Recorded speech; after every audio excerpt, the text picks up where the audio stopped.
So I'm here at Blanc Contemporary, where we've just opened a solo show of works by Timothy Gatenby, and I'm here to talk with Tim about his new body of work. You studied at the Charles Cecil Studios in Florence. Can you tell me about your favorite aspects of being there and how it's influenced your practice now? Yeah, I think studying Charles Cecil was, you were surrounded by the history of art because you were in the birthplace of the Renaissance. So even through the Brancacci Chapel, just every day walking past it on the way to school, or seeing Michelangelo's David, there's these like really titles of art history would just sort of always be like imprinted into your memory of the history of art. So any time you would go to make art now, you still use these same structures, and you've got these sort of ghosts of art history that are sort of creeping into the work. And it's the structure of how we learn to approach painting which still influences the pieces. That's what I love about your works in this show, is that there's so much potential for them to be quite flat because of the contour and because they've been taken out of their usual environment. And it's because you've hand-drawn them that they have such incredible personalities. And even the objects, the Coca-Cola bottle, I feel like they're little characters of their own, as much as the David is a figure of its own. So it's that incredible ability you have to create life into the outlining of a figure that makes them such charismatic objects and sculptures. Well, I wanted all of the pieces to have their own sort of individuality. So even when you draw them, you kind of want to have a couple of mistakes just to give it a bit more character. Like it's not just a printed off Coca-Cola bottle. It's kind of like got its own sort of sense of figurative element, so that it's sort of like the images are more sort of the memories of how you interpret these images that you know so well because they're so famous in the world. Yeah, I love that. And you've put these objects on a stage, so they all become actors and actresses of their own right. But some of these objects and sculptures have incredible stories. I mean, the David obviously is quite a well-known one. But can you tell Aphrodite, the red Aphrodite painting which you have downstairs, you were telling me she's the first classically sculpted female nude, isn't she? It's the first female Greek classical female nude that was sculptured, the first example of that, and that's in about 2 BC, so it's still like 200 years before Christ. And I love this journey that the exhibition goes on from 2,000 years ago and plus all the way to the contemporary sculptures like Rodin's Little Dancer. So you've got like this history of like pre-modern day religions all the way to after religion's been dead, and it's just like taking you through this journey of the history of time and the history of art. Absolutely. And now they're all shown in like a sort of semi-digital renderings, which kind of takes it really up into the present day. It's really sort of this journey through how we perceive these images and and how they will have different and interpretations at different points in history. Absolutely. And I mean, I love seeing a figure like Aphrodite juxtaposed next to a Coca-Cola bottle because in their outline you can really sense the similarities of the voluptuousness of Aphrodite, who's such an attractive, visually attractive figure. And I can kind of see how the Coca-Cola bottle has been inspired by her form. You can see like the curves in the Coca-Cola bottle. It's kind of like the bum of the Aphrodite sort of curving out in the middle, and then the little head at the top. And then obviously with David, it's such like a commercial. Everyone knows that like Michelangelo's David as much as the Coca-Cola bottle, they're almost like two of the most famous visual objects in the world, and it's like what has more value in people's collective imagination. But that's what I love about what you've done. You're putting these objects on a stage and you're giving them human kind of characteristics and charisma.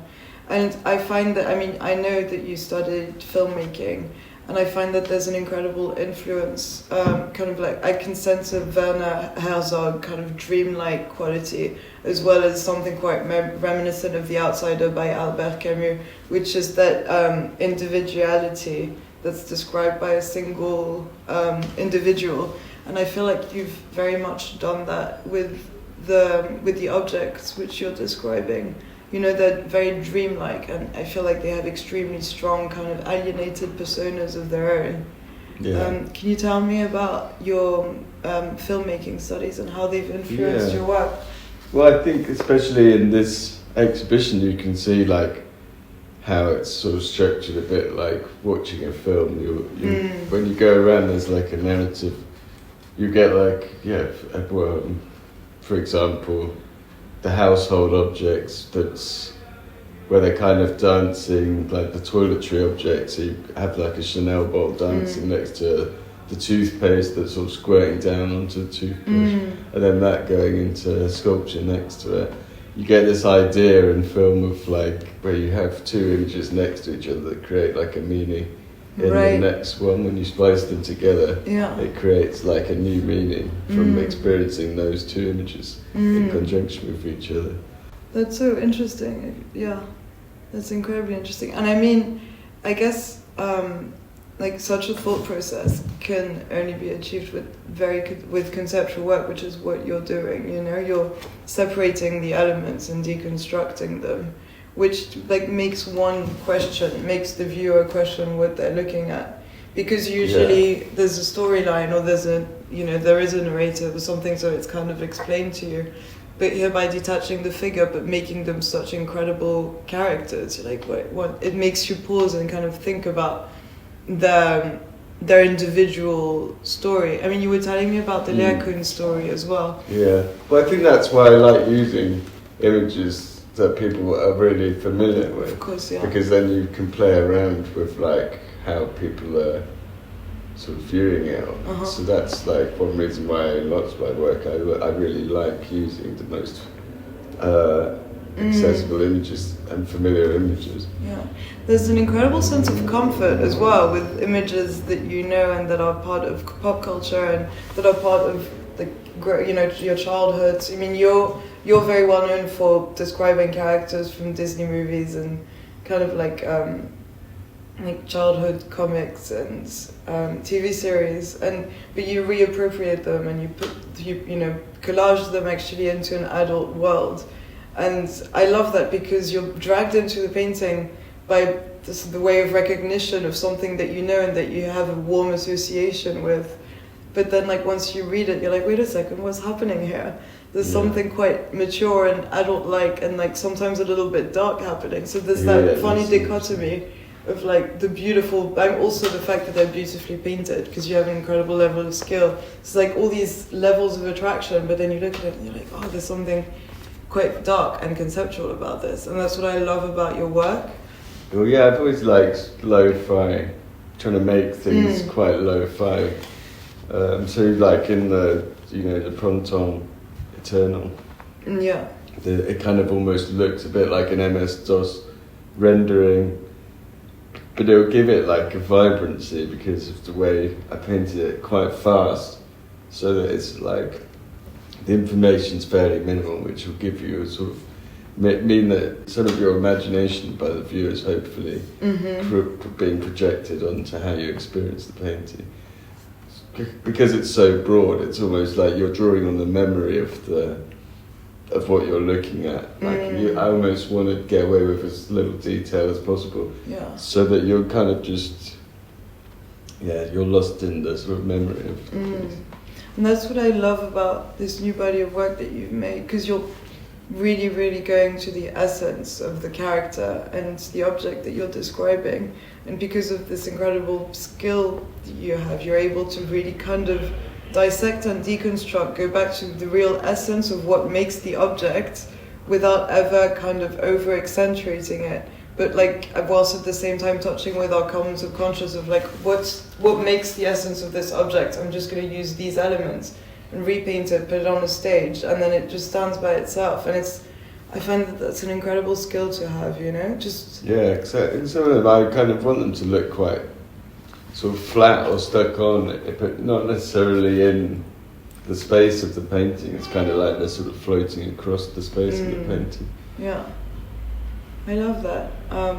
Yeah, it takes a lot to be able to define as an object or anything with just a few lines.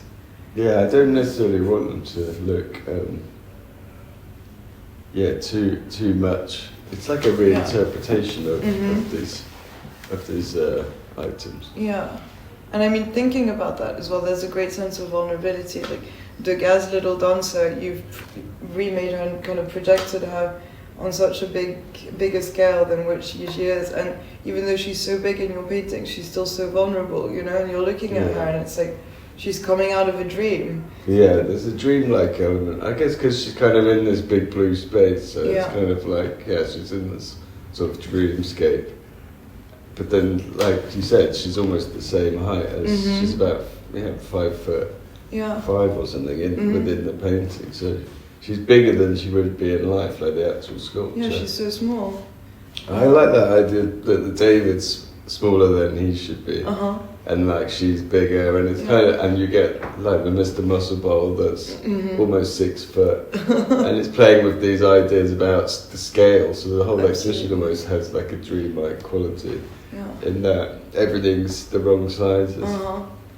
There's something even quite surrealist about it all, you know, which I guess the surrealists were working a lot with the dream quality and the subconscious. Yeah, it's definitely quite related to the ideas of the subconscious and pushing to see like what that image is, like is it maybe your third eye or in your distant recalling of memories and dreams. So can you tell me about your favourite painting in this show? My favourite piece for this show would be the Nike Victory with the lightning behind, because you get this sort of real sense of like almost like a sort of Ride of the Valkyries, like sort of, and it's such like a triumphant image as well. So I really feel like that one is for me the sort of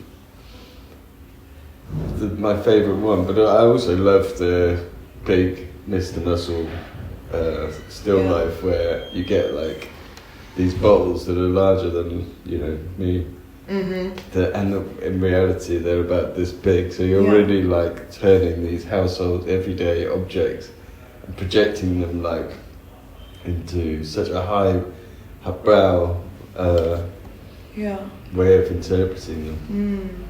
I love that. Well, thank you so much for taking the time and talking to me about your work. I really love this new body of work that you've made. I think it's so strong. Thank you. So thanks a lot, Tim. Thanks.